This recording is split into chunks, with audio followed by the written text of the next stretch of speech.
bangi bazze okumubeererawo. Kazibwe Kapono ali mu kibiina bakiyita Dias ekya David Lutalo. Ekya David Lutalo kyalimu era kyayimbiramu.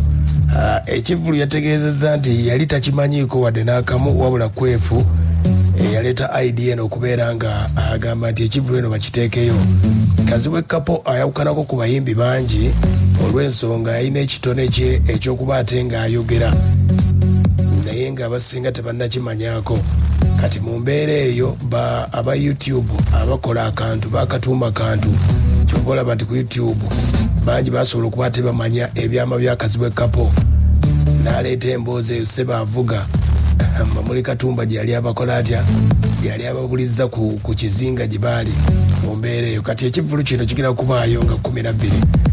Kazibwe Kapo yatandise bw'ati. Nezizaako okwebaza bannamawulire nga saawudde wa akantu oba akola ku radio oba ku TV oba ali ku TikTok olwateekayo posita bwappa kubanga mwami kwefulukuta oyo kumpi yandeepinga ku bintu bye yankwata bukwasi nze sikola shows ntwawo naye bandi awo nangamba ogenda kukola nga 12 nali nvuga ngenda Masaka konzo okukola ki naga ogenda kukola show olinayo lonchi konze yaki nangamba nkugambye ogenda kukola show nga 12 ogw'omukaaga nensirika ne mugakale ssebo naye nga mmanyi kantuuke muwakanye nga nteredde bulungi wentudde ngenda okutuuka e Masaka nga ntereddeko lisiiti y'ekifo nangamba ekifo kyo tumaze okisasula kati muno mwentiira okunyiiza mikwano gyange ekintu ekyo nakikkiriza lwabutanyiiza kwefulukuta ne nali sigenda kukola naye we neebaliza abantu abakola ku media zonna eza buli ngeri abali ku TikTok abali ku Facebook buli omu watuusiza obubaka eri abantu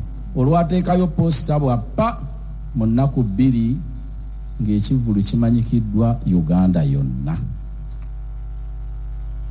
Ye Kazibwe Kapo ng'ayogera ku kivulu kye nga bwe kyajjamu okuba ate nga abantu bakitegeera. Wulira Kapo yayogedde ku y'omu ku bayimbi nno ono talina manager talina DJ ennyimba yazeeterayo akimalako atya. Wulira era lumu nagendako ku shot nteekako enkofiira ne ngenda mu DJ's box nemugamba Kazibwe yaddawo nangamba agira alinda nemugamba nkugambye oli agambye agenda nangamba ennyimba zimpe tuziteekeyo kati oyo bw'avayo yaddawo genda omugambe yalaba nzijjako kakofiira ebwedda yeye naye ekintu ose siki atuzzeemu tomuwonna abaana mbayite nti atandise sikikola lwa mululu gwa ssente nkigamba ne bannaffe baana baffe abato abajja mu kuyimba n'abalimu nga bakyali bato nge ntambulidde mu nfuna ensaamusaamu naye bannange bonna abatambulidde mu nfuna gye ntambuliddemu nkiwaako obujulizi olw'okuba nti ssente tezibamala ate ne baagala batambule bangi bakungudde bubi kubanga kyofuna tekibamala mwenna era mwenna muvaawo tewaliwo amatidde nze kyenva nakkiriza abakozi 5 babeere mu nze omu nkoowe nnyo naye nsasu.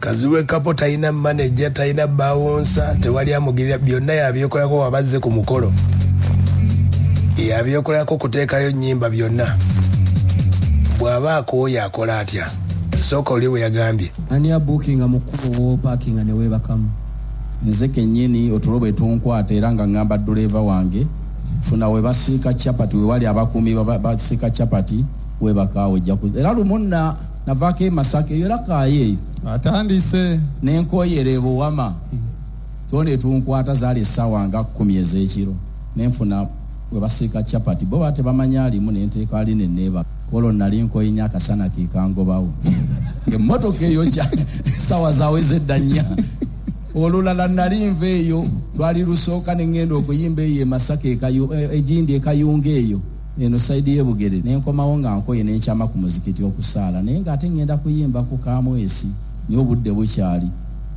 nemala okusaala nemmenya omuto nenjireka ng'etokota nenneebaka kuva essaawa ndowooza zaalinga oba 10 nawulira bankonkona nga imaamu yaleese dda poliisi nti waliwo yafiiridde mu mmotoka konkona neŋŋamba kikityo tweraliikidde wedda tumayo omuntu afiiridde mu emmotoka etokota teyenyeenya ate bwedda eri wano mugamba nakooyoko kale n'olwekyo tumenyese nnyo mu eyo engeri era kyetuva tugamba abantu Kazibwe Kapo ng'anyumya ku mbeera ey'okubanga talina manager talina muyimbi yagamba nti emirimu gy'abantu 10 kagikole ku nsonga y'ekivulu ky'okubeerayo kiri kitya.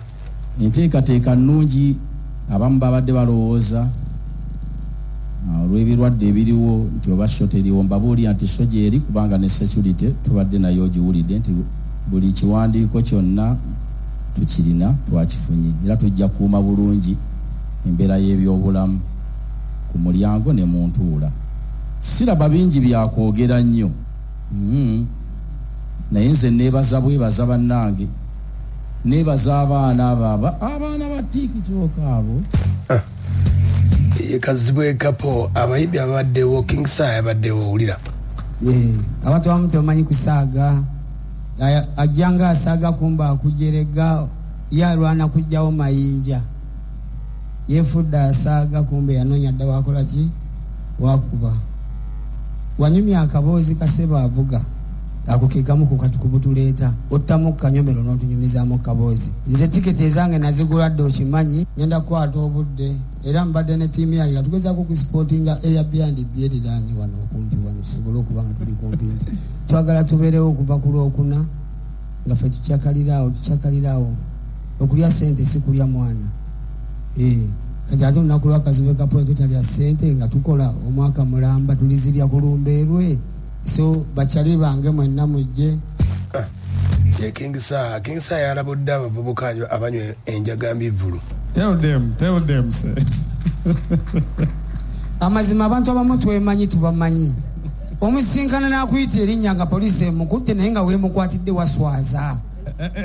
Omusiraamu akutte kuza H&M nakufuwayo olw'amagezi g'owadde abalasita obutafuira njaye. omukolo nkimanyi gwaffe balasita naye loadinga ggulo limu ojje ng'akanda kajjudde. Nze gwe mulaba musajja wamwe mumanyi bulungi edda we nali nkyafuuwa enjaye nga nsobola n'okufuuwa eya wiiki nentambula wiiki ng'eri ku mutwe edda naye kati nabita ebyo byonna nalaba nga bimala kiseera bimala budde. Nange King Sai David Lutalo akulira Kazibwe Kapo mu kibiina kya Dayeers yabaddewo. Mwebalire ddala bannamawulire media platforms ez'enjawulo mwebalire ddala okubeererawo anko Kazibwe Kapo. Kazibwe Kapo oyo tukola naye mu Dayeers. Kazibwe Kapo oyo omwana w'eŋŋando akwagazisa okukola kubanga ne lw'otayagadde ne lw'otayagala yaba ayagala tayosa takola ki mukozi betomanyi Kazibwe Kapo. Naye mbadde nsaba embozi z'otanyumiza bantu ompa omukisa bakolooze nkuyambeko nzinyuma copyright ogitwale ndwale copyright kubanga alina emboozi ziri kati ng'eri ey'omuggo guno kali